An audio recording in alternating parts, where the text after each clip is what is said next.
읽겠습니다. 마태복음 1장 1절에서부터 14절까지.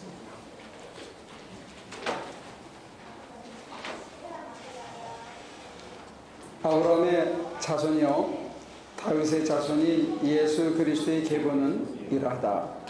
아브라함은 이삭을 낳고 이삭은 야곱을 낳고 야곱은 유다와 그의 형제들을 낳고 유다는 다말에게서 베레스와 세라를 낳고 베레스는 헤스론을 낳고 헤스론은 람을 낳고 람은 아비나답을 낳고 아미나답은 나손을 낳고 나손은 살몬을 낳고 살몬은 라합에게서 보아스를 낳고 보아스는 룻에게서 오벳을 낳고 오벳은 이새를 낳고 이새는 다윗 왕을 낳았다. 다윗은 우리아의 아내였던 이에게서 솔로몬을 낳고 솔로몬은 르호보암을 낳고 르호보암은 아비야를 낳고 아비야는 이삽을 낳고 이삽은 여호사밧을 낳고 여호사밧은 요람을 낳고 요람은 우시야를 낳고 우시야는 요담을 낳고 요담은 아하스를 낳고 아하스는 히스기야를 낳고 히스기야는 므낫세를 낳고 므낫세는 아모스를 낳고 아모스는 요시야를 낳고 예루살렘 주민이 바벨론으로 끌려갈 무렵에 요시야는 여고냐와 그의 형제들을 낳았다. 예루살렘 주민이 바벨론으로 끌려간 뒤에 여고냐는 스알디델을 낳고 스알디엘은 스룹바벨을 낳고 스룹바벨은 아비웃을 낳고 아비웃은 엘리야김을 낳고 엘리야김은 아소르를 낳고 아소르는 사독을 낳고 사독은 아킴을 낳고 아킴은 엘리웃을 낳고 엘리웃은 엘르아살을 낳고 엘르아살은 밑단을 낳고 마단은 야곱을 낳고 야곱은 마리아의 남편 요셉을 낳았다. 마리아에게서 그리스도라고 하는 예수가 태어나셨다. 제가 전도사 때 그 학생들한테 성경을 읽히면서 너네들 마태복음 1장 14절부터 읽어라. 그렇게 지도한 적이 있습니다. 왜냐하면 이게 맨 낳는 얘기거든요. 낳고 계속 도대체 몇 명을 낳았는지 얼마나 낳았는지 모르는데 아까 저도 이렇게 지금 읽으면서 한 3사람 정도 이름을 틀린 것 같아요. 여기 42명의 14 곱하기 3이니까 42명의 이름, 실제로는 40명의 이름이 나오는데 그 이름 읽으면서 제대로 발음이 이게 안 되거든요. 남의 이름 얘기한다는 게 이게 참 쉽지 않습니다. 제 이름이 KANG잖아요. 그래서 한국식으로 그냥 여권을 마련해서 등록을 했거든요. 그래서 강의실에 들어갔는데 저희 때는 교수님들이 이름을 불렀어요. 교수님들이 이름을 부르면 제 차례가 되면 뭐라 그러냐면 캥 그래요. 그래서 처음에 누구를 부르나 그래서 제가 대답을 안 했더니 더 큰 소리로 캥거리더라고요. 그러니까 캥캥거리니까 이게 나구나. 그러고 이제 대답을 했는데 처음엔 기분이 싸한 게 안 좋아. 남의 이름을 캥거리냐 이거예요. 그리고 한 학기가 지났는데 지금은 저기 워싱턴 연합감리교회 목사님이 되신 김영봉 박사가 같이 클래스를 들었어요. 그 사람이 처음에 와서 듣다가 제 이름 부르는 순서가 돼서 캥 그러니까 막 웃더라고. 남의 이름 부르는데 얘가 막 웃는 거야. 그러니까 그냥 한 학기 동안 참고 지냈는데 걔가 웃으니까 이게 기분이 나빠서 제가 교수님한테 It's not can, man, it's a calm. 그래서 가르쳐 줬는데 아마 제가 미국 오는 걸 알았으면 KAHNG라고 했어야 겨우 아마 그분들이 비슷하게 불러줬을지 몰라요. 제 선생님이었던 장캅 선생님만 제 이름을 제대로 불러주시더라고요. 근데 우리가 영어로 써도 제 성을 미국 사람들이 제대로 발음을 못하듯이 우리가 지금 이 40명 사람 이름이 나와 있는데 낳고는 하지만 이 사람 이름 우리식으로 불러가지고 이거 이스라엘 가면 이 사람들이 누구 부르는지도 모를지 몰라요. 우리는 외워서 설령 얘기해도. 그러니까 이게 남의 나라 사람, 생소한 사람, 아무리 발음을 열심히 해도 이게 맞지 않는 이걸 읽는데, 이거 참 성경 읽는데 걸림돌이 되는 부분인 것 같아요.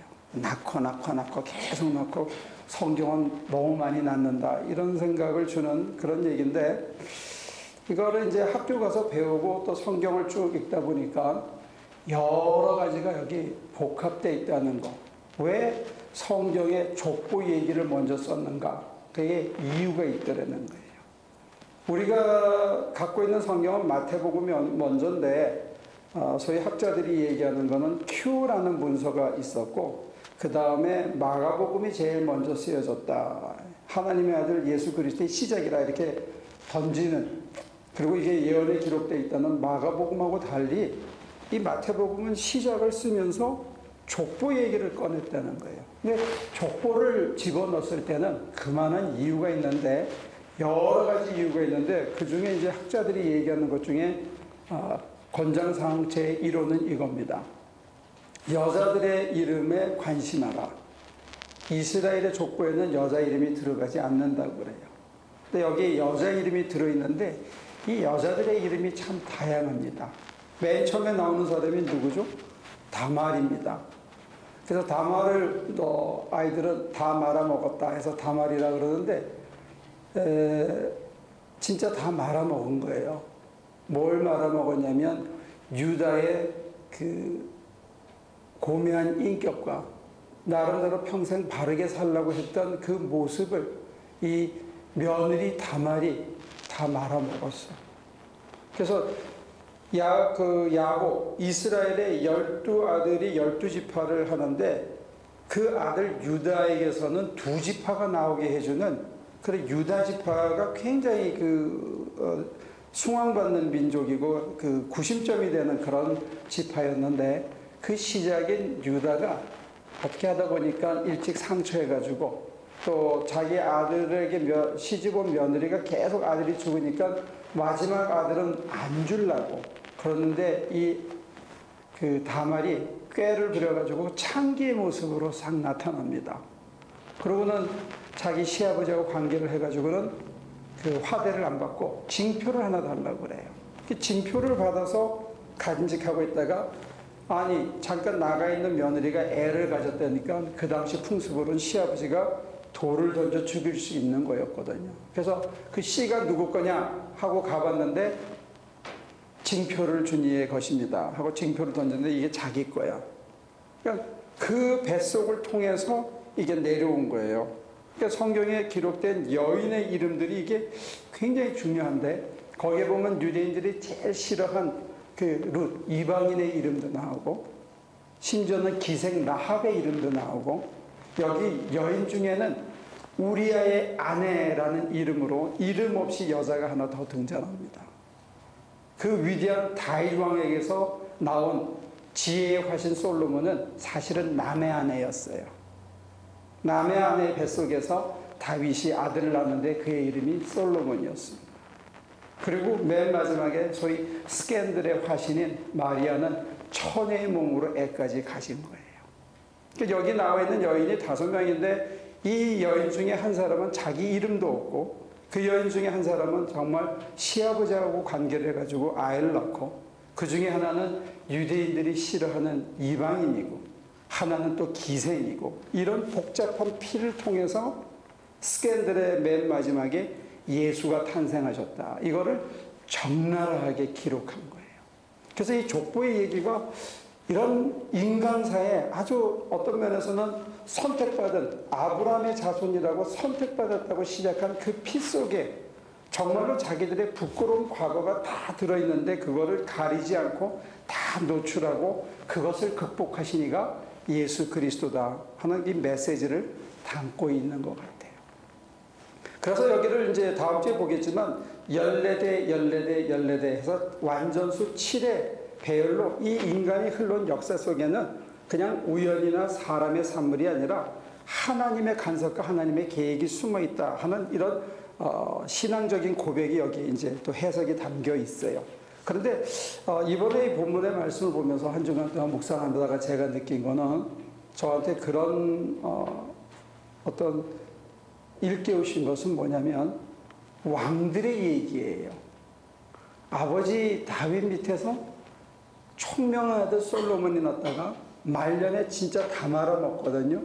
근데 그 아들이 나와가지고 사람이 할 수 있는 모든 악행은 다 저질러요. 지혜의 화신의 아들에게서. 그러고 나서 그게 끝이냐? 그 다음에 하나님을 반듯하게 섬기기 위해서 히스기야나 요시야 같은 대종교 개혁가들이 또 나와요. 근데 그들 밑에서 누가 나오면 바알 신을 세우고 여호와의 신전을 다 없애버리는 아하스 같은 여로보암 같은 왕들이 나오는 거예요. 이 왕들의 얘기를 보면 정말로 훌륭한 아버지 밑에서 흉악한 아들이 나와요. 그리고 정말로 하나님이 포기할 수밖에 없는 왕들 밑에서 하나님을 뜨겁게 사랑하고 백성을 사랑하는 새로운 왕들이 나와요. 이게 인간의 역사라는 거예요. 그리고 이게 어떤 면에서는 소망이고 다른 면에서는 경고예요.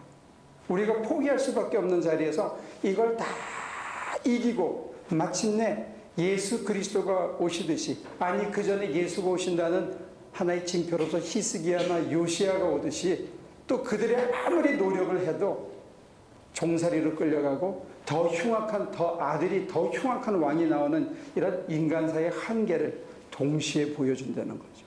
그러니까 우리가 잘 됐다고 생각할 때 이거는 워닝 사인이고 망하기 직전에 정말 위태위태한 그런 경고가 담겨 있고 정말로 밑바닥으로 내려가서 포기하고 싶은 순간에 그게 끝이 아니고 새로운 시작이라는 희망을 보여주는, 어쩌면 이게 인간사고 그 인간사를 가장 잘 보여주는 게 족보의 얘기. 족보는 사람의 얘기고 사람이 살아온 얘기고 그 사람의 살아온 얘기 속에는 하나님이 빠질 수 없다는 거예요. 그런 의미에서 이 마태복음의 기자는 굉장히 통찰력을 가지고 이걸 얘기해요. 그러니까 우리한테는 낯선 얘기인데 이걸 읽는 이스라엘 사람들은 가슴을 칠 수밖에 없는 얘기예요.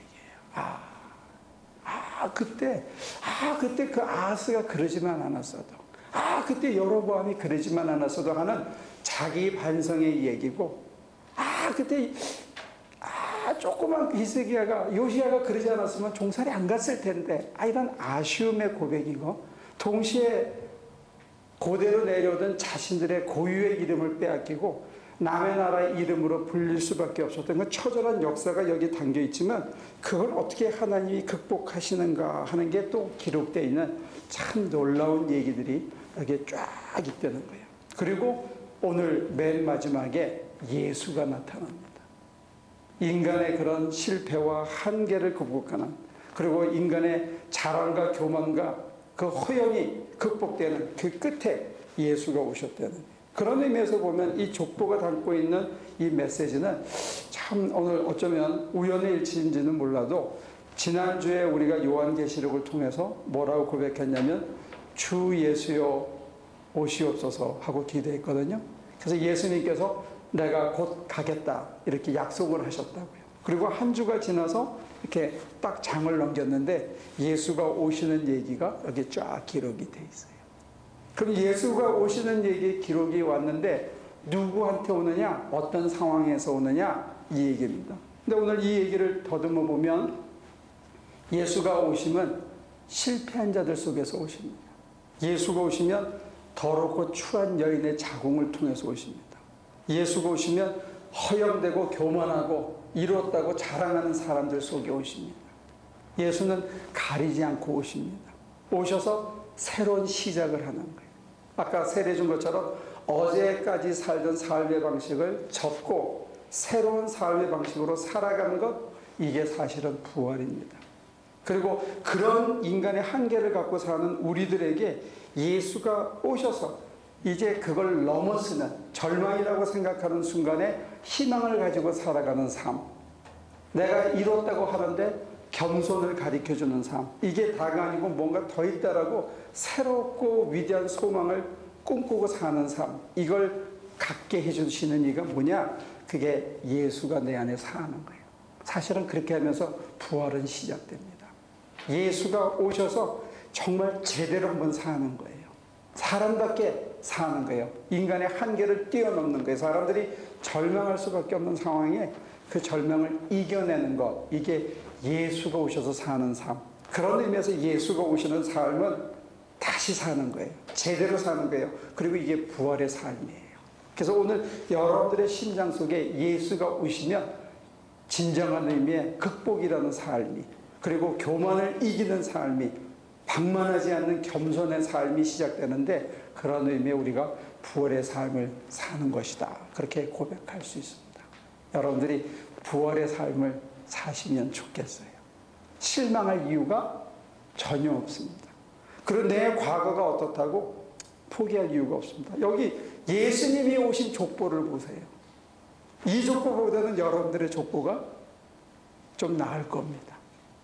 예수님이 이런 쓰레기통 같은 족보를 통해서, 그런 자궁을 통해서 오셨는데, 그래도 우리가 이것보다 어쩌면 그렇게, 우리도 그렇게 뭐 정신대로 팔려가고 뭐 그런 종살이를 하고 별의별 숱한 역경을 거쳤지만, 사실 이 족보나 우리 족보나 거기서 우리 과거가 어땠든지 간에, 내가 어제까지 어떻게 살았든지 간에 그거 그렇게 중요하지 않고, 지금 내가 예수님을 만나는 게 내가 생각하는 화려하고 멋있는 방법이 아니라 정말 스캔들인 처녀가 애를 갖는 방식으로 내게 다가오시더라도 그가 오시는 게 중요한 거예요. 내가 갖고 있는 이 처지 때문에 그가 내 안에 못 오실 수가 없다는 거죠. 그래서 그분을 모시고 사는 삶, 그게 사람답게 사는 거고, 그게 비로소 사람으로서 살아가는 삶이다. 이게 부활이라는 거죠. 그런 맥락에서 보면 여러분과 제가 그런 삶을 사는, 그 새로운 삶을 사는데 가장 방해가 되는 어떤 고정관념들이 있는데, 그게 뭐냐면 하나님을, 예수님을 자꾸 바깥에서 찾아요. 바깥에서 만나려고 그러는 거예요. 하나님을 자꾸 바깥에다 두고 그분을 내가 만나서 그분이 나한테 말을 걸어주기를 기대하고 내가 가야 할 길을 알려주기를 자꾸 바라요. 그래서 그분이 얘기하면 그때 내가 살아갈 건지 안 갈 건지 결정하고 따라가는 건데, 오늘 이 본문에서 가장 중요한 단어는 뭐냐면, 가장 많이 나오는 단어가 뭐죠? 네, 낳고예요. 낳고. 이 족보가 담겨있는 굉장히 그 의미심장한 단어가 낳고인데, 여러분들 안에서 예수가 낳으면 부활은 시작됩니다. 그가 내 안에 계신 것, 정말로 그가 내 안에 살아계신 게 느껴지는 것. 근데 이거를 여러분과 제가 굉장히 의아해하고 이게 도대체 뭔지 감을 못 잡는 것 같아요. 근데 이거 하나의 예를 들면, 여러분들이 사랑에 빠지면 그 사람이 분명히 바깥에 있습니다. 내 바깥에. 근데 그 사람 생각으로 내가 늘 가득 차 있습니다. 몸을 썩는 것뿐만이 아니라 그 사람의 마음이 내 속에서 늘 살아 있습니다. 그리고 내가 하는 결정이 내 중심적으로 내리는 결정이 아니라 상대방한테 도움이 되는 게 어떤 걸까 하고 생각하면서 결정을 합니다. 그리고 그가 늘 내 옆에 있으면 그냥 좋습니다. 사랑에 깊이 빠져 있을 때. 옆에 있어서만이 좋은 게 아니고 끌어안고 있어도 좋고, 더 중요한 건 그의 마음이 내 속에 살아있을 때, 내 마음을 그가 충분히 이해하고 마치 한 덩어리가 된 것 같을 때, 우리 뭐 할까? 그러면 이거 하자. 그러면 나도 그거 생각했는데. 그러면 그냥 쭉 같이 하고. 뭘 의사결정을 할 때 고민할 필요가 없어. 누가 찾아왔는데 그 사람 가고 난 다음에 남편이 말을 못 꺼내서 주저주저하면 그 사람한테 그 도와주려고 그러는 거지 하고, 아내가 먼저 말하는데 자기도 티징하는 게 아니고 진짜 도와주고 싶은 마음이 저절로 우러나 있는데 남편이 아내한테 미안해서 말을 못 꺼내고 있는 것 뿐이었어요. 저를 생각해서. 근데 아내 입에서 말이 먼저 나오니까 나도 기다렸다는 듯이 그렇게 한 덩어리가 되는 그런 것. 그래서 우리는 아주 빙산의 일각이지만 하나님과 더불어 사는 삶의 어떤 그 모델을 현실에서 사실은 경험하고 살아요. 자주 잊어버리고 있고 하나님을 다른 방식으로 자꾸 이해하고 하나님 뜻을 가르쳐주면 내가 그 뜻대로 순종하겠습니다 하고 내 생각을 꽉 차고 있어서 그런 거지, 정말로 아내를 사랑하고 예인을 사랑하면 그 사람 생각이 내 생각을 지배하는데 내가 전혀 지배받고 있다는 생각이 없어요. vice versa. 내가 원하는 걸 그 여인은 너무 해주고 싶어해. 그리고 생각이 갈등이 없어. 그런 뜨거웠던 열애의 기간이 여러분들이 뭐 길면 한 3년 사셨는지 모르죠. 근데 우리 하나님과는 그걸 평생, 남은 평생을 그렇게 살아가자는 거예요. 하나님이 내 안에서 나오시면 He is born again이에요. 그러면 그게 나에게는 resurrection이 되는 겁니다. 그를 사랑하는 사랑으로 가슴이 뻑뻑하고 그가 원하시는 거하고 나하고 갈등이 없어. 그가 기뻐하시는 게 내가 기뻐하는 거고 내가 좋아하는 게 그가 하는 거고 내가 기꺼이 희생하고 저 사람 도와줬으면 좋겠다고 생각하는 게 바로 하나님이 나를 통해서 그렇게 하시고자 하는 거예요. 그게 일치가 저절로 되어져서 하는데 버겁지가 않아. 땀은 나지만 마음은 힘들지가 않아. 왜? 혼자가 아니기 때문에. 그런 삶을 우리가 한번 살아내기 시작하면 사는 게 어떤 역경에, 어떤 환경에, 어떤 자리에 들어가더라도 오늘 족보를 통해서 극복하신 것처럼 그가 우리 안에서 매 순간 매일 나아지면 다시 탄생하시면 우리 인간됨이 새롭게 변화되고 다시 탄생할 수 있다는 그런 소식이 바로 족보고, 우리가 계시록에서 주 예수여 어서 오십시오 했을 때 내가 곧 가겠다. 어떻게 오시느냐? 보이진 않지만 이렇게 늘 함께 계시는 거예요. 그래서 저는 여러분들이 기도할 때 이런 기도는 안 했으면 좋을 것 같아요.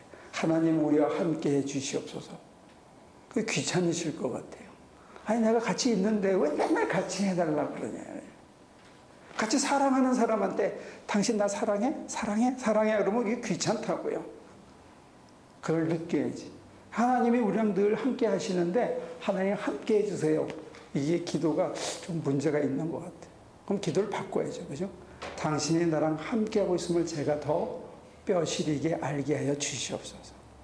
함께 하시는 당신이 이끄시고 기뻐하시는 대로 내가 즐거이 가게 하여 주시옵소서. 힘주세요. 그래서 그분이 내 안에서 새록새록 태어나심을 매일 느끼는 삶. 그런 의미에서 부활은 오늘 4월 19일 하루가 아니라 4월 20일도 부활절이고 4월 21일도 부활절이고 저와 여러분들이 오늘 이후로 살아가는 모든 삶의 매일매일과 매 순간이 그가 내 안에 살아서 내가 원하는 거나 그분이 원하는 거나 차이가 없고 내가 혼자가 아니고 그분이 도와주셔서 가기 때문에 내가 인생에 대해서 실망할 필요 없고 설령 세상에 실패하더라도 실망할 이유는 없다 이거죠. 왜? 이걸 극복하시는 이야기. 이 족보 이야기가 던지는 소망은 우리가 그걸 이길 수가 있다는 거예요. 그리고 내가 세상에서 뭔가 이뤘다고 해서 그게 끝이 아니라는 거예요. 우리는 그 너머가 있는데 여기에 만족하거나 이걸 가지고 방만하거나 이걸 가지고 사람들을 무시하거나 그러면 안 된다는 거죠. 이거는 잠깐 스쳐 지나가는 또 하나의 정거장일 뿐이에요. 우리는 또 가야 되는 거죠. 그런 의미에서 그가 내 안에 새록새록 살아있으면 어떤 정거장을 어떤 스테이션을 지나가더라도 내 안에 지금까지 맛보지 못한 형언할 수 없는 당당함이, 담대함이, 그리고 이거 힘들지만 넘어갈 수 있겠구나. 이거 화려한 건 내게 유혹하지만 내가 여기 머물면 안 되는구나. 이런 것을 늘 보면서 지금까지 맛보지 못했던 다른 맛, 처녀의 자궁 속에서도 생명이 탄생할 수 있구나. 다말처럼 인륜을 저버린 여인을 통해서도 하나님의 약속은 이어질 수 있구나. 정말로 우리의 아내처럼 그래서는 안 되는데, 바세바처럼 그렇게 살면 안 되는데 그래도 하나님은 우리를 또 용서하시는구나. 이런 것들을 우리가 보면서 소망을 가지고 끈질기게 이렇게 묵묵히 걸어가다가 보면 매일 그분이 우리 안에 태어남을 통해서 언젠가는 저와 여러분들이 그분의 품성을 닮아가는 놀라운 축복이 있을 줄로 믿습니다. 기도하겠습니다. 부활주의를 맞았습니다. 1년에 한 번 기념하는 날이 아니라 우리의 삶 속에 매일 살고 우리의 품성 속에 매일 살고 우리의 실망과 좌절 속에 우리를 다시 살리시고 우리의 교만과 우리의 방만함 속에 경고하셔서 바른 길로 살게 해주심을 체험하는 저희들 되게 하여 주옵소서. 우리가 살아가는 하루하루의 삶이 당신과 당신의 백성들에게 도움이 되는 소중한 삶이 되기를 간절히 바라오며 예수님의 이름으로 기도합니다.